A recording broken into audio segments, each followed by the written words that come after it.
ကိုဘေးနာလူတွေကတကယ်ပဲကို့အပေါ်ရိုးသားရဲ့လားတခါလေကိုကစေတနာနဲ့လှုပ်ပေးလိုက်တဲ့ချင်ပေမဲ့တကယ်တော့သူတို့ရဲ့လှည့်ကွက်ထဲရှောင်းနေတာမျိုးလည်းဖြစ်နိုင်ပါတယ်နော်ဟိုတလောကလူကြိုက်များခဲ့တဲ့ကိုရီးယား series DIS ထဲကမင်းသမီးဘဲဟာချင်းကိုကြည့်ပြီးကြောချမ်းမိကြလားဟင်သူကလူတွေကိုသူ့အလိုကြဖြစ်လာအောင်ဘယ်လိုမျိုးကြိုးပမ်းရမလဲဆိုတာကိုအရန်ကျွမ်းကျင်တဲ့သူပါမိမိလိုချင်တာရဖို့တခြားသူကိုလိမ်ညာတာဒါမှမဟုတ်ပရိယသုံးပြီးလှည့်စားတာကို manipulation လို့ခေါ်ပါတယ်ဒီနေ့ဗီဒီယိုမှာတော့ကိုယ်တိုင်နဲ့ဒီနီလန်းတွေကိုအသုံးမချမိဖို့နဲ့အရေးကြီးဆုံးကအပြင်လောကမှာသူများလှည့်စားတာမခံရအောင်တတိထားရမယ့်နီလန်း7မျိုးကိုလက်တွေ့ဘဝဥပမာလေးနဲ့ပြပြသွားမှာပါဗီဒီယိုဆုံးထိကြည့်ပေးတဲ့သူတွေကိုကျေးဇူးတုံးပြန်တဲ့အနေနဲ့အဆုံးမှာ bonus tips လေးတစ်ခုထည့်ပေးထားပါတယ်ဒါဆိုရင်ဘလို့နီးပြူဟာရင်းနဲ့လူတွေကိုလှည့်စားလဲဆိုတာရေးလာကြည့်ရအောင်ပထမဆုံးနီးပြူဟာကတော့ charm ညှို့ယူဖျားရောက်ခြင်းဒါကတော့တွေ့ရအများဆုံးပဲချိုတာတဲ့စကားလုံးတွေချီးကျူးတာတွေနဲ့ကိုယ့်ကိုအထင်ကြီးအောင်အရင်လောက်တာပါဥမာမြင်ဒီနေ့အရန်လာတာပဲဟဲ့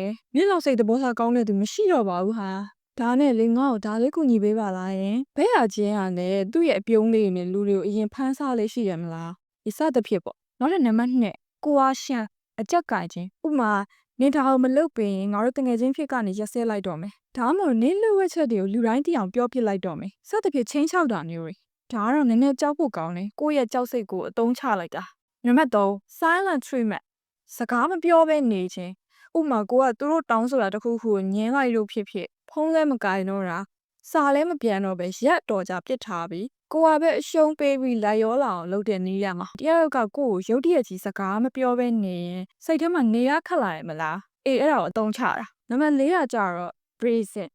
အကျိုးအကြောင်းပြခြင်းသူတို့ပြောတာတွေကတကယ်ကိုယုတ်တိရှိနေလို့ပဲအမှန်တရားတွေကိုပဲထုတ်ပြောပြီးကိုယ့်ဘက်ကညင်းရခအောင်လုပ်တာပါဥပမာငါနင့်ကိုခိုင်းနေရမဟုတ်ဘူးနော်ဒါကနင့်အတွက်တွေ့ကြုံရအောင်လို့စေတနာနဲ့ပြောနေတာအဲ့လိုမျိုးတွေပြောပြီးပပလေးလှည့်စားလိုက်တာမျိုးနောက်ထပ်နံပါတ်5 regression ခလေးဆန်ဆိုတာပြုနေခြင်းလူကြီးလိုအကောင်းတိုင်းပြောမရတဲ့အခါမှာခလေးလိုကြည်ကြတာငိုပြတာမျိုးတွေလုပ်ပြတာပါဥမာနှကန်းစုငိုပြပြီးနင်ငါ့ကိုမချစ်တော့ဘူးလားလို့မေးတဲ့အခါကိုကစိတ်ညစ်ပြီးရောလေဆိုပြီးတော့လိုက်ရောမိသွားတတ်တယ်နောက်ထပ်နံပါတ်6 self abasement မိမိကိုယ်ကိုနှိမ်ချခြင်းကိုနှိမ်ချပြောပြီးတစ်ဖက်လူရဲ့တနာစိတ်ကိုအသုံးချငါညံ့နေလေငါဘာမှလည်းမသိဘူးနေမဲတော်တာနေမဲကူညီပေးနိုင်တာအဲ့လိုပြောလိုက်တဲ့အခါကိုကတနာသွားရင်သူတို့ခိုင်းတာလုပ်ပေးတော့မယ်ဆိုတာကိုသိနေတာ哦နောက်ထပ်နံပါတ်9 responsibility invocation တာဝန်ရှိကြောင်းတတိပေးခြင်းကို့အားနာစိတ်ဖြစ်အောင်တာဝန်မကင်းသလိုခံစားရအောင်လုပ်တာမျိုးပါဥပမာနင်တတိပေးထားရလေခုမှမလာဘူးဆိုတော့ငါကဘယ်လိုလုပ်အောင်လဲဆိုပြီးတော့ကို့အကြက်ရအောင်လုပ်တာမျိုးပါနောက်ထပ်နံပါတ်10 help board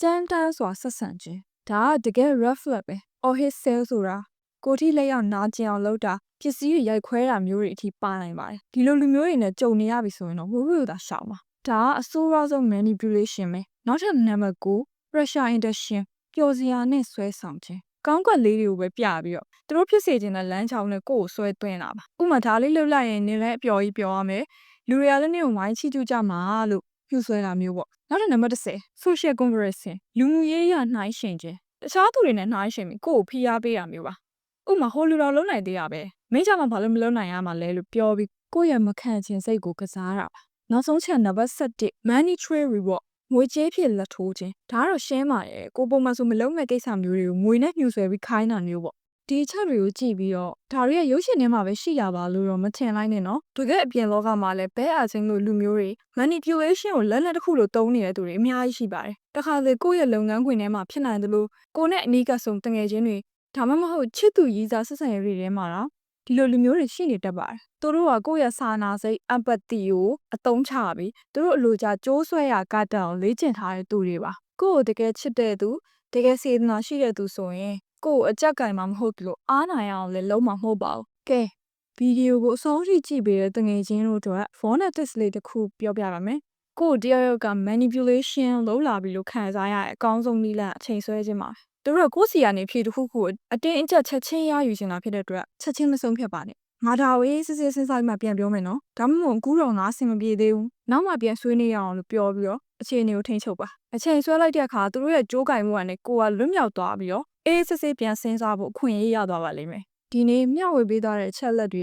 ကတငယ်ချင်းတို့အတွက်အကျိုးရှိမယ်လို့မျှော်လင့်ပါတယ်အပြင်လောကဘဲရချင်းရဲ့လှည့်ကွက်ထဲမကြောက်သတိထားရင်ကိုယ့်ရဲ့ဆုံးဖြတ်ချက်တွေကို ကိုယ်တိုင်ပဲခိုင်ခိုင်မာမာထိန်းချုပ်နိုင်ကြပါစေဗီဒီယိုလေးကိုအဆုံးထိကြည့်ပေးလို့ကျေးဇူးအများကြီးတင်ပါတယ်အခုလို manipulation နည်းလမ်းတွေကိုသိထားတော့သူများလှည့်စားတာမခံရတော့ဘူးပေါ့ဗီဒီယိုလေးကိုသဘောကျရင် like and share လုပ်ပြီးတငယ်ချင်းတွေကိုလည်းသတိပေးလိုက်ပါအောင်အသစ်သောဗီဒီယိုတွေကိုအမြဲကြည့်နိုင်ဖို့ subscribe လုပ်ထားဖို့လည်းမမေ့နဲ့နော်